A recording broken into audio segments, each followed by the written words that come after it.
Hey guys, thanks for joining me again. Before we actually get into the installation and use of Ubuntu, we are first going to talk about distributions and what exactly that means. So, to explain what a distribution is, we're going to load up this image here. And this image, presented this way and in the slideshow in the previous video, is so large that it's entirely illegible.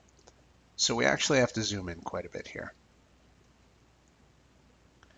Now, in the previous video, I mentioned Debian and how Debian was one of the first major Linux distributions. Along with Slackware, Red Hat, and OpenSUSE, they are the four different types of Linux distributions.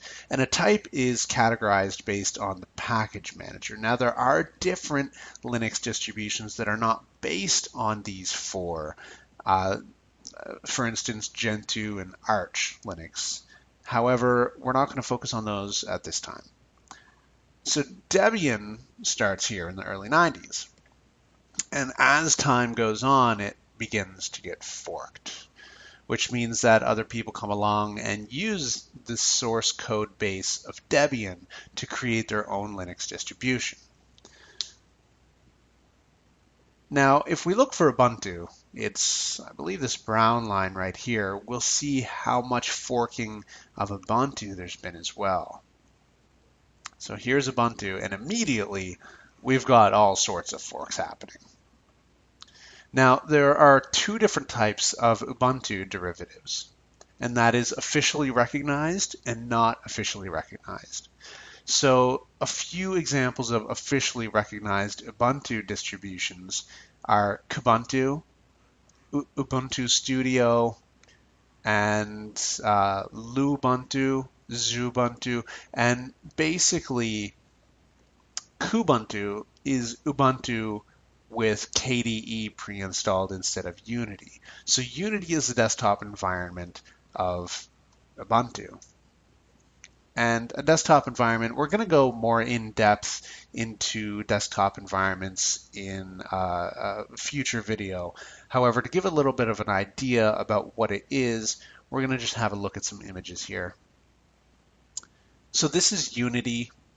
It's got a panel across the top of the screen with different indicators, a clock, and this is a user menu that you can access user accounts, system settings, etc. On the left-hand side, it's got another panel that acts as a dock. So opened applications and applications that you pin to the dock will appear here. The top button here is to launch the dash. And now the Ubuntu dash is incredible. I absolutely love it. While I don't like much anything else about Ubuntu, the dash is really awesome. So you can actually search for files, programs, etc. And you can even use the Ubuntu Dash to find things online. So it's actually a pretty neat concept. Now, Kubuntu has KDE pre-installed, which is a different desktop environment. And so it's going to look and act differently.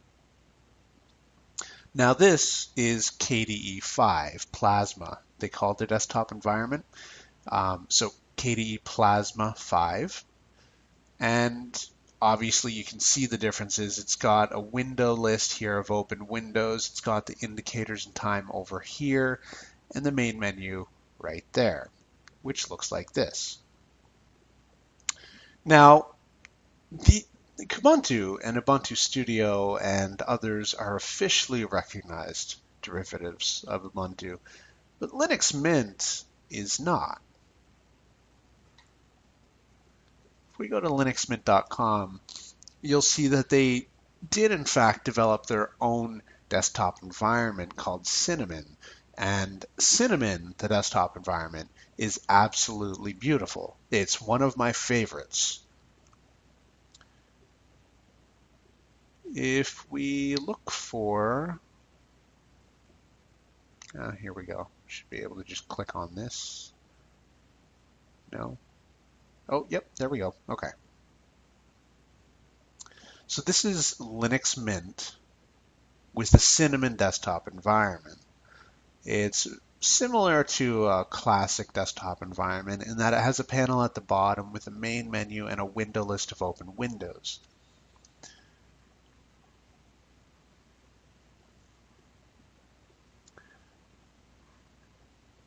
Elementary OS is right here. That's another one that I want to talk about. I've used Elementary in the past, and it as well, in very different ways, is very beautiful, very fun to use. The aesthetics alone are just absolutely mind-blowing. They've got the cleanest interface that I've seen. This is a transparent panel at the top with an applications menu, the clock, and indicators, and it's got a dock for open windows. Now, aside from this, their own desktop environment, they've also created other software specifically for use with an Elementary OS, such as the Pantheon File Manager. And that's one of my favorite file managers, just because it does a lot of different things in a really neat way. Now, with Ubuntu-based distributions, installation is practically the same, with a few exceptions. So feel free to explore the different Linux distributions if you don't think you'll have problems following along when things look a bit different. Now, when I get Ubuntu set up, I'm going to make some configurations and changes and show you guys sort of how to do that stuff, but feel free to, explore the vast ocean of Linux distributions. So in the next video, we're actually going to be installing VirtualBox and Ubuntu, and we're going to be playing around with that a little bit and explaining the installation steps. So thanks for watching, and I'll see you guys again soon.